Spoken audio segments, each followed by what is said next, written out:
Welcome back. Been a little while, so wanted to do a video kind of on winter weather. And I know I've done winter weather videos before, but kind of wanted to touch on something that I've noticed a lot on social media. Drivers ask a lot of questions on social media about trip planning and whatnot for winter weather conditions and stuff like that. So what I wanted to talk about is, how do you trip plan? How do you consider, should I be driving? Should I not be driving? Wanted to talk about Prime and what's their policy on winter weather, and if it's too bad, do you just have to go and try to make it? And so all that sort of stuff. And then how do you figure out, you're in one spot, how do you figure out what the roads are like between here and there? So all that sort of stuff. So winter weather driving obviously is dramatically different in an 18-wheeler or 10-wheeler semi-truck than what you're used to. I know I've talked about this before. I had a ton of winter driving experience before I ever got into a semi. I had a ton of winter driving experience in a large vehicle, driving 55-passenger charter buses and whatnot in pretty serious winter weather. I went to college in the Upper Peninsula of Michigan, where they get 200 to 300, and that's not an exaggeration, 200 to 300 inches of snow a year. I spent 17 years in northern Minnesota and North Dakota, where 30 below is not reason to cancel school. And that's air temperature, not wind chill. So 30 below with a wind chill of minus 50, and I've driven school buses in that temperature and snow and freezing rain and all the blowing, drifting blizzard conditions. So I had a ton of driving experience in terrible winter conditions before I ever sat in this seat driving a semi-truck. That said, and I've said this before on videos, the fact that this thing bends in the middle makes a ton of difference. You can't jackknife a straight truck, a bus, a car. You can spin, obviously, but you can't jackknife. And jackknifing, if you're not at all familiar with how it works, if you lock up the brakes or if you lose traction on the trailer tires, the trailer can start to drift, even though you're doing everything, apparently correctly with the tractor, the truck itself. The trailer loses traction. It can start swinging sideways on you and cause a trailer jackknife. So the fact that this vehicle bends in the middle makes this dramatically different. Now, the experience that I had prior to coming here, very helpful, no doubt about it. I'm not going to say it wasn't helpful at all in terms of the truck bending in the middle and that difference, and jackknife not being an option in other vehicles. Having some semblance of an idea of, sometimes the roads are not passable.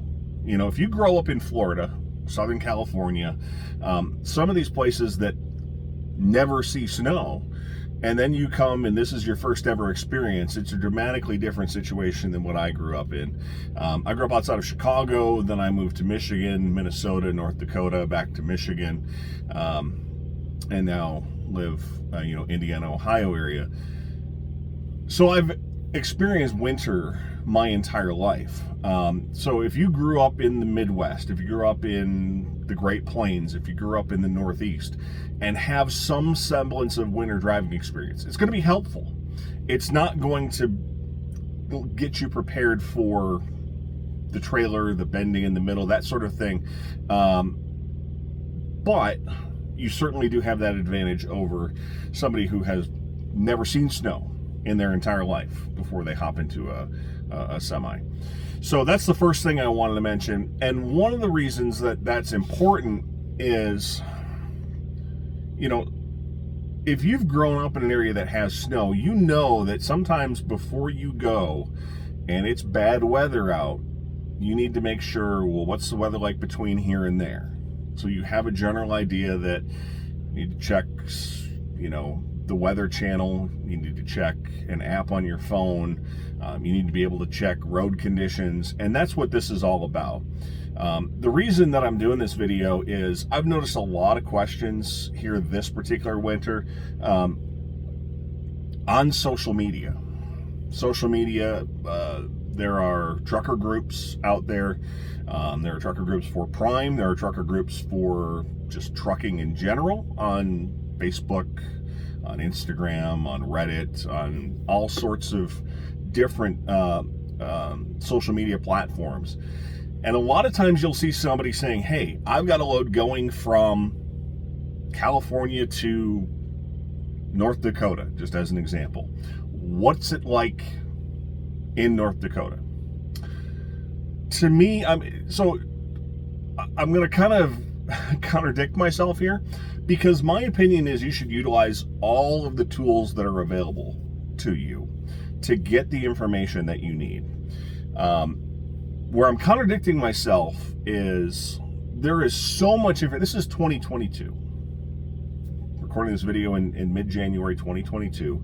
There is so much weather information, road condition information, crowdsourced information via, Google Maps, traffic, Waze, Apple Maps, whatever sort of app that you use for traffic. Each individual state has road condition websites. A lot of the state Department of Transportation websites have traffic cameras along a lot of the major roads.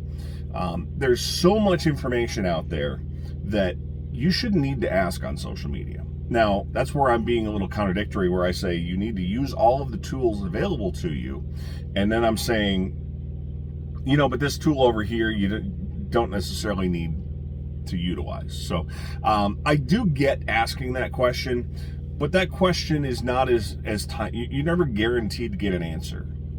If you're asking that question in a group, obviously Prime has a ton of drivers. If you're asking a national group, there's a ton of national drivers. There's thousands upon thousands of truck drivers in this country. But to guarantee that you're going to get an answer within, hey, I got to leave in 10 minutes. What are the conditions like? And I'm going to be in this area in about 4 hours. The odds that you're going to get an answer within 10 minutes are very slim. You might get that answer. You might luck out. But why not just go to, an app that will tell you the current, type in, I'm going to Grand Forks, North Dakota. What are the weather conditions in Grand Forks, North Dakota? Pull up the North Dakota Department of Transportation website, which will have current road conditions in North Dakota. Go to Google Maps, which has the green, yellow, orange, red road conditions on all the major roads, and shows you real time as traffic is occurring, where things are slowing down, where people are reporting accidents, things along those lines. Now, obviously, it's not something you do while you're driving. But for me personally, and I know I mentioned this in my trip planning video, if I go to Chicago, and this has nothing to do with weather, I'll get over to Gary, Indiana, northwest Indiana somewhere, and I typically stop somewhere for a restroom break. Somewhere around Gary, somewhere around Porter, somewhere around that area. I'll stop, and when I make my stop, I check traffic conditions. For the most part, unless there's bad weather, unless it's storming, unless there's lake effect snow, I don't check the weather again. If there is something in the forecast, that's the time to pull up whatever, if you like WeatherBug, if you like the Weather Channel app, if there's something else you like, that's when you pull that up. Say, what's it doing now? Then you pull up, same thing. Pull up Google Maps. What, is all of Chicago red? And that way you're prepared, and then you can plan, should I go this way? There's a crash on, I don't know how familiar you are with the Chicago highway system. There's a crash on the Dan Ryan. That was the way I was planning to go, but I can also get there by the tri-state. So that you can make that decision at that point because you still have that time. Is it a fail-safe, perfect solution that, you're going to make that decision and the tri-state's not going to have any problems? No. You could immediately leave where you stop for your rest break, and 2 seconds after you pull out of the parking lot, there could be a crash on the road that you decide to take, and it didn't matter. But at least you prepare yourself and you continue to check along your route. For me, that's about 3 hours after I leave Decatur, is I make a stop. And I have, obviously, a place that I stop regularly. And I'll check road conditions, if need be. If I know there's bad weather, if I know that there's snow in the forecast for that day, I'll check what is the snow doing? What is, where are there accidents? So there are so many pieces of information available at this point. And that's kind of what I wanted to talk about. Google Maps, Apple Maps, Waze, whatever your preferred, and it doesn't matter what you use. It matters that you use it. And the same thing on your weather app. It doesn't matter what weather app you use. I personally use WeatherBug. I'm not a huge fan of it, but I use Google Maps and WeatherBug. Or, 99% of the time, those are what I'm going to check. I'm going to check the radar. I'm going to check road conditions. If I'm going somewhere that I haven't been before, I especially will check, Google Maps and make sure individual roads as I get closer. I get a kind of general picture of the Chicago area when I go over that way. I can just look at the entire area and have a good idea what roads are better to go. So kind of a trip planning, kind of a weather scenario. Mentioned that I wanted to talk about as well, what's the situation if the roads are too bad? And I had that situation yesterday. It was not snow, it was freezing rain. I have twice in my almost 7-year career, I'm actually a little less than a month away from my 7-year anniversary at Prime, have twice in my career gotten to a point where I did not feel it was safe enough to drive. And yesterday was the second time. Around the Decatur, Indiana, Fort Wayne area, there was a lot of freezing rain. It actually was pretty decent. I was heading east on US 33. 33 was not bad, but I had to go south on I-75 and just north of Dayton. Before I left, I counted 6 accidents showing up on Google Maps. Now, there was no snow showing. There was no precipitation showing on that radar, but the fact that I-75 was basically all red north of Dayton from 33 down to Dayton, and there were 6 accidents showing, I didn't see the point in taking off and leaving Decatur yesterday afternoon. Because, okay, I can get to I-75 from here. It's about an hour to get to I-75. And then what am I going to do? Be stopped on the highway? Maybe I can get through those 6 accidents. Maybe I can't. I don't know. It's red on the interstate. It doesn't make a lot of sense to hope that I can get through or hope that it gets cleared up. And if it's one accident, it's one accident. If it's a small spot on Google Maps, that's one thing. It's about 45 miles south to Dayton. Almost all of that area was red, and like I said, there were 6 accidents. It didn't make sense to leave, get stuck, have to end up on a on-ramp and off-ramp at a rest area, which probably would have been over full, something along those lines. So that goes to, well, what's Prime's policy in that situation? Prime's policy is you are the captain of the ship. If you don't feel it's safe, Prime will communicate with the customer. They will let them know, I'm sorry, your load will not make it on time. Our driver does not feel it is safe to continue. That's what happened yesterday. I'm actually just back right now. The load delivered about 12 hours late, but it delivered safely. It delivered in a manner where the truck didn't end up. I wasn't injured. No one else was injured. No one in the motoring public is injured. And the product arrived undamaged, not spilled on the side of the highway. And in the grand scheme of things, customers don't want their product lying in a ditch on the side of the highway. And that goes for all customers. That's not just Prime. That's not just Tanker. That's all customers. It's much more difficult to deal with an accident in terms of having product lying in a ditch somewhere Obviously, it's going to take longer to replace that. They're obviously concerned about the drivers, because that's the last thing they want, is to have somebody injured in the production of what they're manufacturing or selling. So bottom line is, if you don't think it's safe, don't go. And that's, like I said, it's the second time in my almost 7 years I made that call yesterday because of freezing rain. And it was a case where I showed up. I was in Decatur. I was latched to my trailer. I was just literally within about 10 minutes of pulling out of the gate, and there was a rollover in Fort Wayne. Now, I wasn't going through Fort Wayne, but the system was coming from Fort Wayne. And then all of a sudden there was some activity over on I-75, and then there was some activity closer to where I was delivering, so I didn't even mention that. There was some more red areas showing up on Google Maps. And I made the decision. I don't want to end up stuck in that. I don't want to end up having an accident. I don't want to slide off the highway. I don't want to have those problems. I'll wait it out. The customer will get their product. It'll just be late. And Prime 100% backs you up on that. So there you go. Winter weather, how to check out winter weather, where you should look.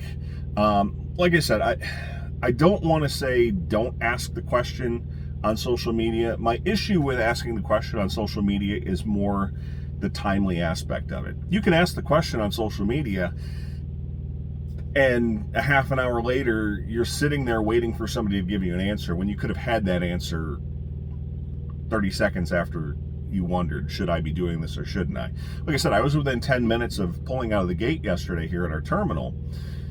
If I had posed that question and nobody gave me an answer, rather than me investigating personally, what are the roads like on Google Maps? What does the Ohio Department of Transportation website look like? What does the radar look like? What's happening with an accident in Fort Wayne? That's a good part of social media, is you can look at a news station in Fort Wayne is reporting an accident on I-69 in Fort Wayne. You can see that sort of thing on social media. But if I would have asked the question, what is I-75, what is US 33, I-75, and US 35 look like on my way to my destination, and it took a half an hour, I would have been 20 minutes down the road and not gotten my answer if it had been a half an hour to get an answer. And I would have been stuck in that mess. So that's my advice. Utilize every resource you have. Just understand there are limitations to some of those resources. Social media is great for getting information, but just realize there can be a delay. It's not complete. And if you rely 100% on that over some other information that is immediate, it can cost you time, and it can cost you a situation. Like I said, if I had waited where it was a half an hour delay or something, if I didn't know that there were people for sure where I was going, I might have gone while I was waiting on that information. Winter weather, road conditions, trip planning. Hope you found this interesting. It is a dangerous job. There's no doubt about it. You can run into some nasty, nasty weather. Like I said, I lived in places where they get tons of snow, tons of cold. Currently live in a place that happens to get freezing rain. I would take the snow and the cold over the freezing rain any day of the week. Freezing rain is not fun at all. Not a fan. Hope you enjoyed. Next video will be coming up in a little less than a month. Gonna do my 7-year at Prime review. Unbelievable. 7 years. So coming up on that in a little less than a month. Thanks for joining us. Thanks for watching. As always, if you do want to come to Prime, link in the description will take you right to the application. If you have any questions, comment below, or you can send an email. There's an email in the description of this video as well. It'll send it directly to me, so if you don't want to ask questions in a public forum, you can do that. And thanks for joining us. Appreciate it, and we'll see you in about a month.